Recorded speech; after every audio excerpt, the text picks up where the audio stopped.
that something that has evolved for you as a coach, or is it something that just was always there that you didn't look outside the way most people do?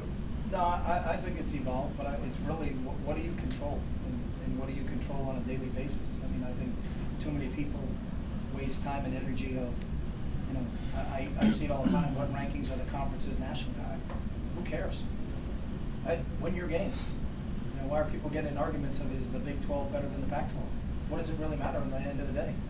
And the only thing you can control if you want to be involved in this thing is how well do you prepare, and if you prepare very well, you got a shot to play on Saturday, and that's it. But we don't have enough energy and time during the day to worry about things that are out of our control, and really in the long run mean absolutely nothing. It doesn't matter. You know, 3 years ago, everybody was going crazy about where's the Pac-10, and we won all our bowl games, and everybody was like, wow, the Pac-10's here, and then the next year we didn't win all our bowl games, but the Pac-10's not. I don't know.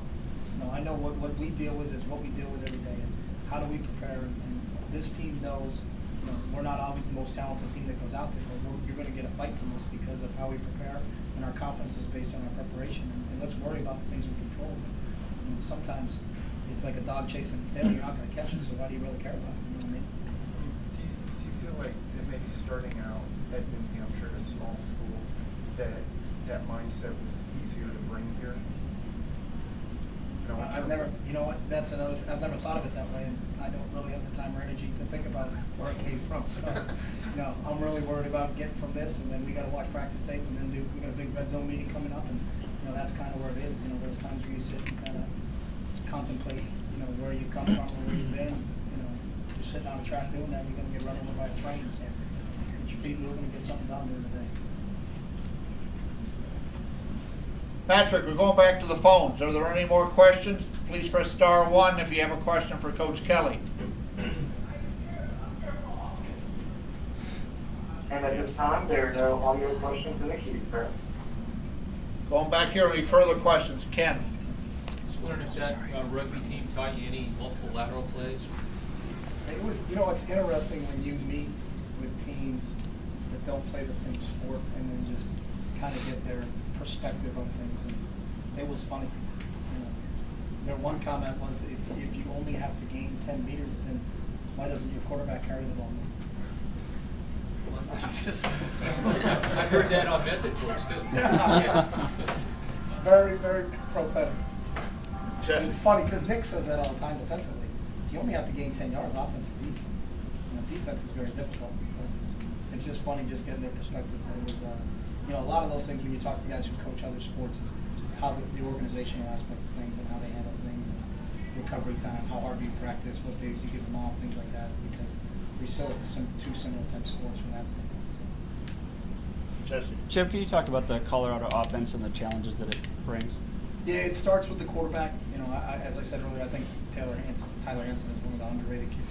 Very accurate, got a great understanding. Seems like he's got a real good knowledge base. Actually, he's one of the kids that Healthy coached him. He's been around for a while, but he's sharp, and he seems like he's getting the ball in the hands of their playmakers. Now they got a couple of kids in Richardson and Stewart that sound like they're going to be out, but it starts with the quarterback, and he's the guy that really will have our main focus this week.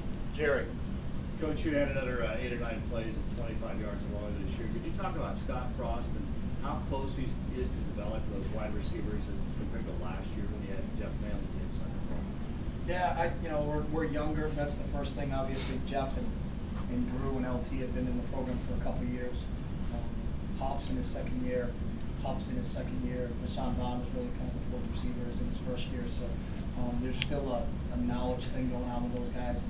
But the one thing you'll always get out of those guys, and Scott does a great job, is just the effort that you get from those guys. Is that even if they make a mistake, they're making a mistake at full speed. And that's kind of what we preach, and that's what Scotty preaches at that position, and that's what we're getting out of him. But a lot of those big plays you see, especially the plays that get to the perimeter, because it takes 11 guys for us to run the football, and our receivers certainly understand that.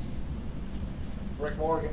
I know in the offseason you visited other football programs, kind of in theme with some of the other questions. What other sports or what other coaches have you taken the time to go explore in the offseason? Other sports and other teams, I've done it on this campus, going to watch Dana Altman practice, or watch Paul Weston and their teams, you know, in the off season, or go watch Coach Horton in the baseball program. You know, so those are the ones. I don't, most of the time, by the time I get out of here, you know, we're kind of locked into Eugene in terms of where we're going, and if I'm gonna go off campus to go visit somebody, usually gonna go visit a team, or if I have some time, I've gone to visit the Red Sox, because I know Terry Francona, but, you know, you can learn from any organization and team just how things are done, so. Remaining minute? Anything else? Take that to be no. Thank you.